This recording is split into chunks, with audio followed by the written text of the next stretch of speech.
Hello and welcome to this KRON4 News Pride Special. Love will keep us together. I'm John Shrable.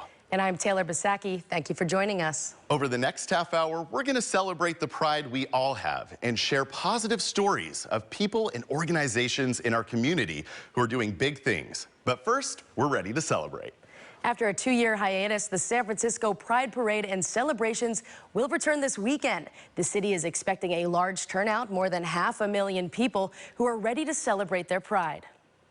San Francisco Pride is back in action this year after cancellations of its large in-person events due to the pandemic.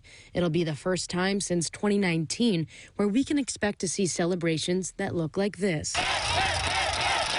2018 and 2019, I was at the front of the parade on Market Street. I've experienced that, and the joy and the outpouring of love that you feel when you go down that street, I think that's going to be even magnified this year. As interim executive director of SF Pride, Suzanne Ford explains, the huge Pride Parade rallies and performance stages will return throughout the weekend on June 25th and 26th. There'll be 500,000 people out here. There's going to be one main stage right where we're standing.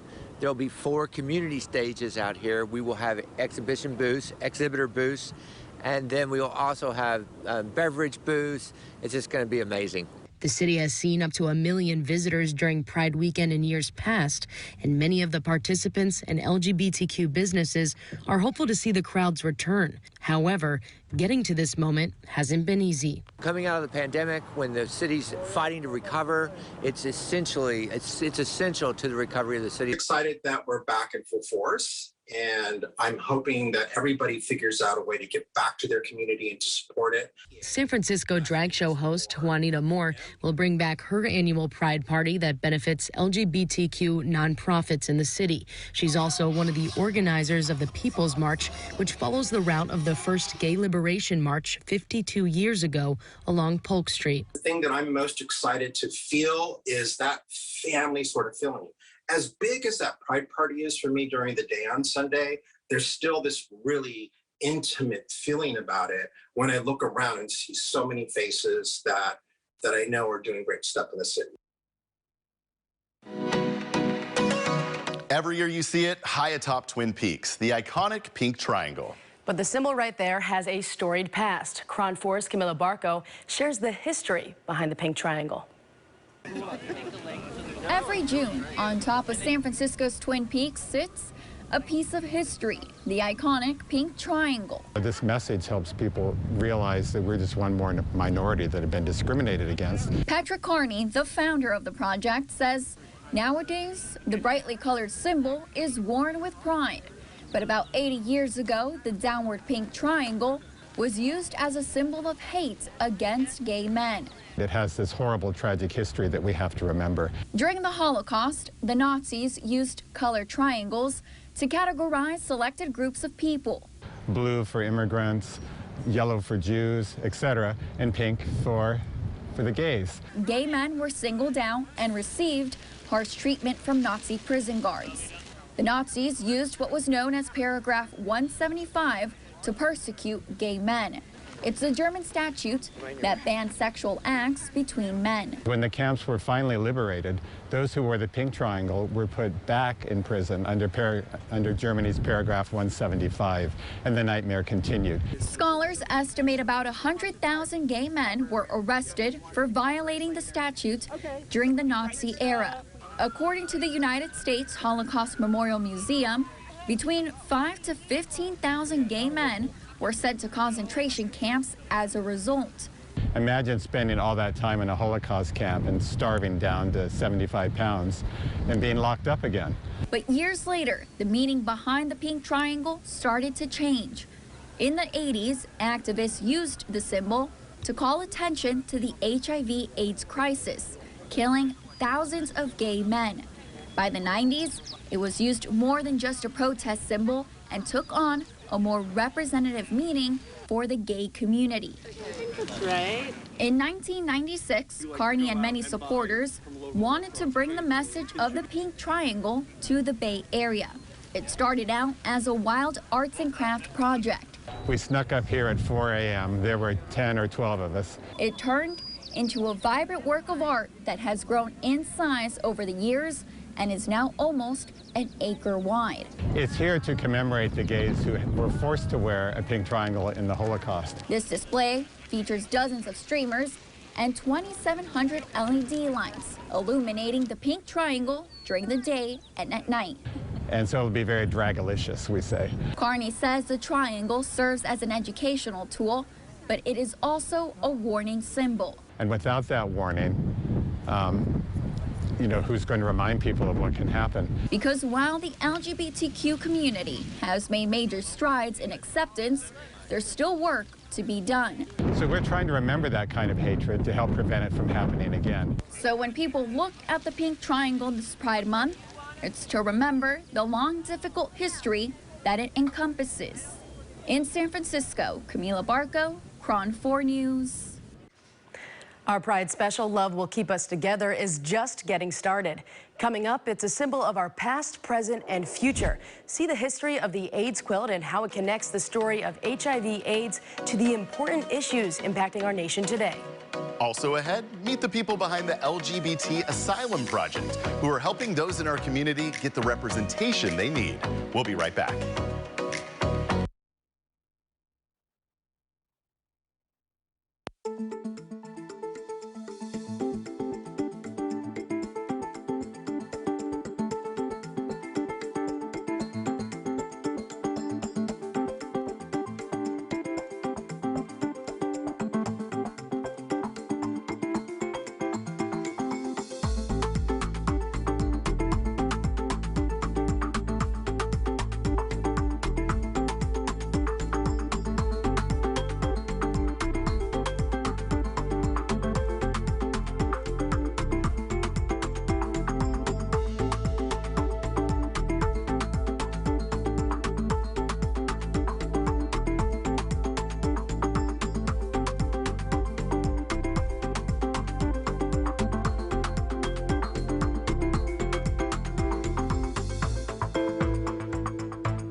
Message to all the young people: just be you.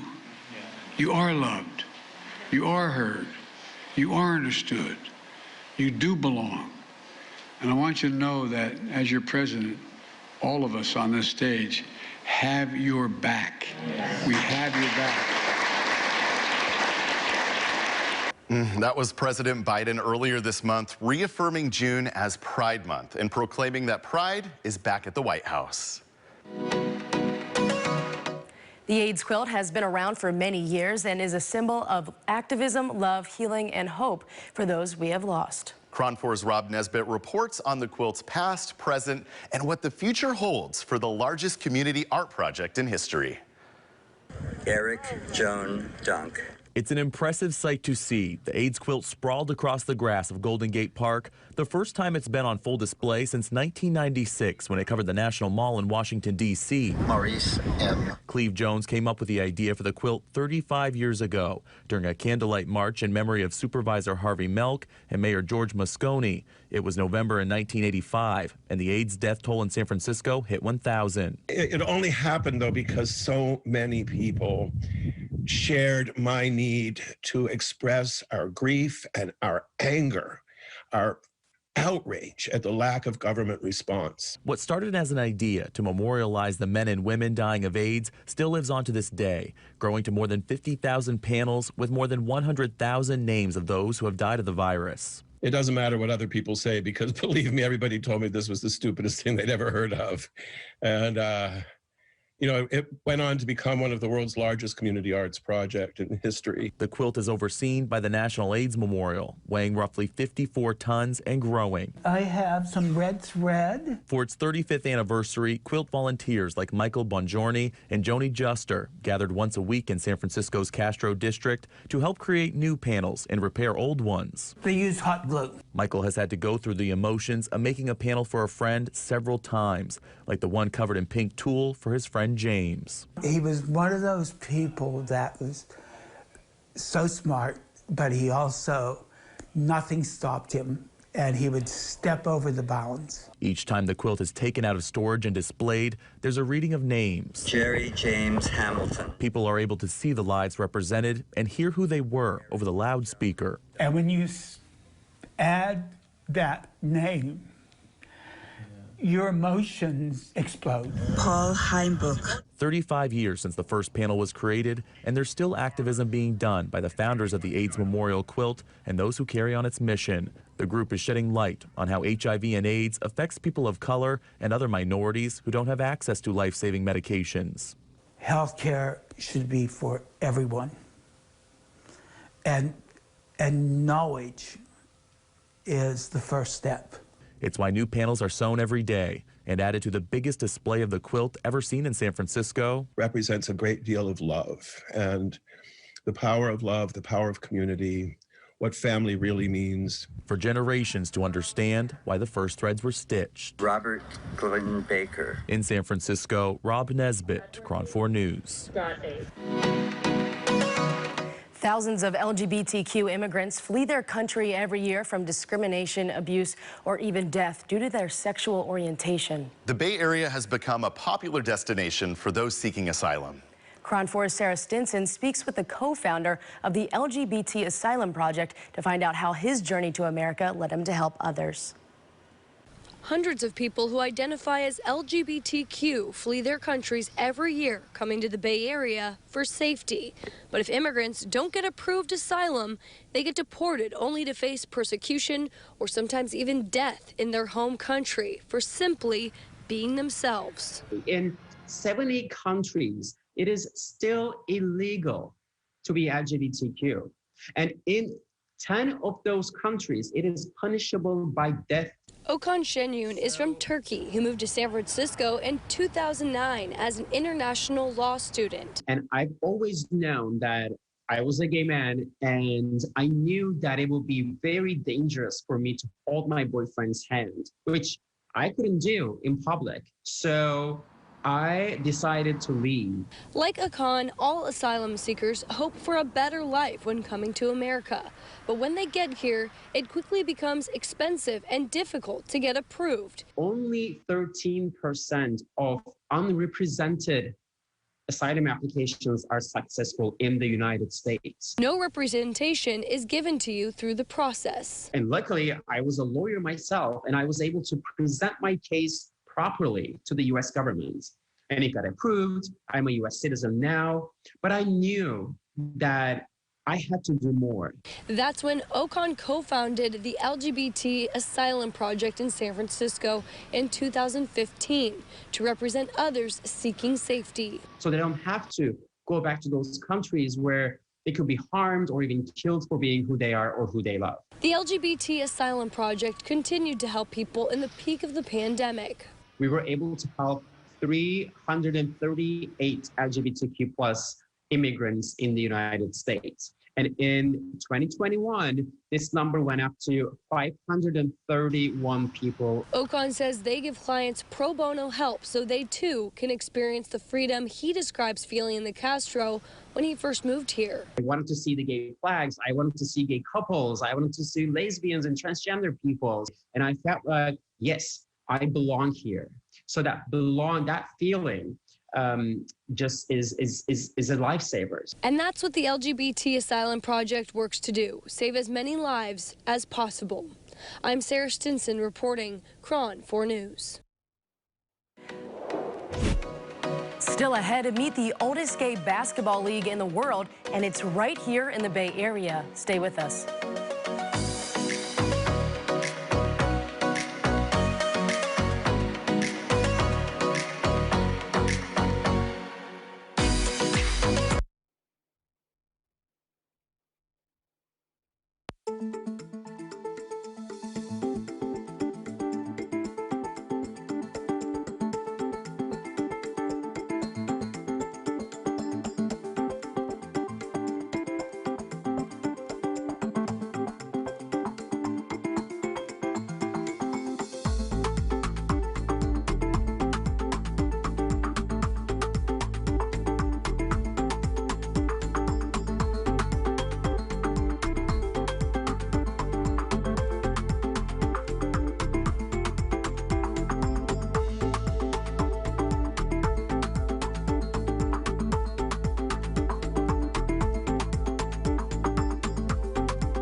Well, these two Alaska Airlines employees are now engaged after one of them popped the question during a Pride-themed flight from San Francisco to LA.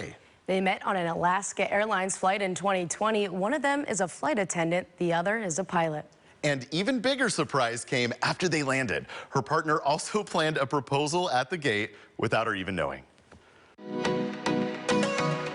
Well, you can find pride on and off the court. After more than 35 years and hundreds of players, the San Francisco Gay Basketball Association shows no signs of slowing down. KRON4's Amanda Hari spent the afternoon at a game to learn how this league managed to stay together through the years. Diversity, inclusion, and buckets are all hallmarks of the San Francisco Gay Basketball Association. I just took a chance and it was actually changed my life. SFGBA is one of the longest continuously operating gay basketball leagues in the world. Tony Jasinski says he founded the league for a very simple reason. Because I wanted to play too. And since 1986, Jasinski has created a place where everyone can get in the game. It doesn't matter if they're gay, and that is totally irrelevant as to what their sexuality is. It started at a gym in the Haight. In 1989, they moved to this gym, the Eureka Valley Rec Center. While the cornerstone of the association is basketball, Jasinski says it's lasted because it's more than that. It's the comfort of being friends with these people. You really feel close to them. You go to parties with them. You go to bars with them. Between rising rent costs and COVID-19, the league has lost members over the past few years. But commissioner of the league, J.J. Sudrith, is determined to keep it going. He first joined the league 10 years ago when he moved to San Francisco from a small town. Knowing that there were gay basketball leagues was kind of a mind blow for me, but I was able to find community immediately coming in just because of that. Sudrith knows how valuable the league can be for people looking for a community, like player Justin White. It was just a relief. You know, it was just like, oh, I can be myself. I can play basketball, and it's rarely competitive. So, like, it was just really good to find a home. SFGBA leaders say they're proud to play in tournaments on a national and international level and have won multiple medals. But they're even more proud of welcoming people from all walks of life, regardless of race, gender, or sexual orientation. For you to have a safe space playing basketball and finding that community. Amanda Harry, KRON4 News. Next up on our Pride Special, Love Will Keep Us Together. To many of us, it may just be known as the Castro Muni Stop, but the community is aiming to make Harvey Milk Plaza the cultural heart of the Castro. The exciting plans coming up.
Pride is not only back in the Bay Area, but celebrations are taking place around the world.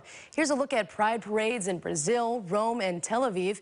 As you can see in this video, thousands of people attended each of the parades, showing that love will keep us together.